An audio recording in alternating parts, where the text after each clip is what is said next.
সঞ্জীব দা district মার্কেটের secretary, হুম যে আমাদের বর্তমান সেক্রেটারি সঞ্জীব দা। হুম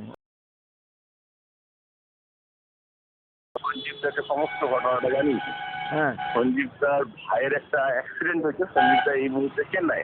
আচ্ছা তো সঞ্জীব দা বলছে আমি শুধু একটু ঘুরে আসি সুজিত, হুম আমি ঘুরে আসি, ঘুরে না এসে না অবশ্যই তোমাকে হ্যাঁ আমাকে একটু ঘুরে আসতে দাও, আমি এসে এটা বলছে আমার কারণে এসছে, কিন্তু হুম কথাটা ঘটনাটা যে এই সেটা হ্যাঁ আমি ভাবতে পারি না। হ্যাঁ এই জন্যই তো তোমাকে দেখানো এই বলছেন ঘটনা আমার কারণে এসছে, কিন্তু ঘটনাটা লাউডে আমার- দিই হ্যাঁ বলো এবার লাউডে না দিলে ওই গাড়ি ফাড়ি যাচ্ছে দেখবে বলো ঘটনা তো কি ঘুরিয়ে বলেছে যে ক্যাশ মিলে গেছে, মানে এটা কোনো মানে সম্পূর্ণটাই সাজানো, মানে ও বলছে আমার কারণে মেরে ঘটনাটা, কিন্তু ঘটনাটা আমি এইভাবে পাইনি। এখন দাদা আমি হ্যাঁ। ড্রাইভ করে তোমাকে বলছি, হুম। তুমি আমাকে 10 মিনিট টাইম দেবে, হুম। তোমাকে আমি দেখিয়ে দেবো ঘটনাটা। হুম তো বলছি ঠিক আছে, আমার ভাইয়ের অ্যাক্সিডেন্টের জন্য আমি কম্পিউটার আছি, কম্পিউটার থেকে ফিরলেই তোমাকে আমি ফোন করবো, তুমি আসো, আমি এর একটা সমাধান করবো। আমি ঘটনার শুনেছি, কিন্তু তোমার মুখ থেকে ঠিক উল্টো ঘটনাটা শুনলাম। আচ্ছা আচ্ছা ঘটনাটা তোমার মুখ থেকে শুনছি, যা ঘটনা আমি ওদের কাছ থেকে শুনেছি, হ্যাঁ হ্যাঁ মানে বাজারের হ্যাঁ। সেক্রেটারি হিসাবে যেটা শুনেছি, হ্যাঁ ঠিক তার অপোজিট ঘটনা আমি তোমার মুখ থেকে শুনছি। হ্যাঁ কে সত্যি কে মিথ্যা না, তুমি তো আমাকে বহুদিন ধরে ছিল, তুমি আজ থেকে দেখো আমাকে বহুদিন ধরে দেখছি। হ্যাঁ হ্যাঁ তুমি ঘুরে আসো, তুমি ঘুরে এসে তারপর তোমাকে আমি সমস্ত ডিটেলস বলছি।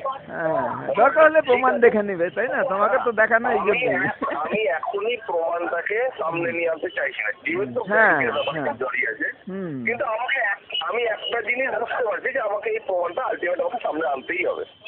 হ্যাঁ দেখো ব্যাংক কিছু না করলে তো আমি করতেই হবে আমাকে না, আমি ঘুরিয়ে করবো আমি ফ্রন্ট লাইনে থাকবো না আমি যখনই জয়ন্ত কুন্ডু বা এই লেভেলে যাবো, হ্যাঁ এখন যাইনি, আমি যখনই যাবো জয়ন্ত কুন্ডু উচ্চস্তর লেভেলে যাবো, তখন কিন্তু আমাকে ঘটনাটা দেখাতেই হবে। হুম। কারণ জিনিসটা ওরা ভুলভাবে রিপ্রেজেন্ট করছে আমাকে সঞ্জীবটা সব দুটো। হ্যাঁ তোমরা ওই ওদের যা স্ট্যাটাস মানে যে পদে আছে ওরা ব্যাংকে এসেও দেখতে চাইতে পারে আমি ওই জন্যে আমাকে সঞ্জীবটা বললো তুমি একটু দাঁড়াও, আমি ফিরে আসছি।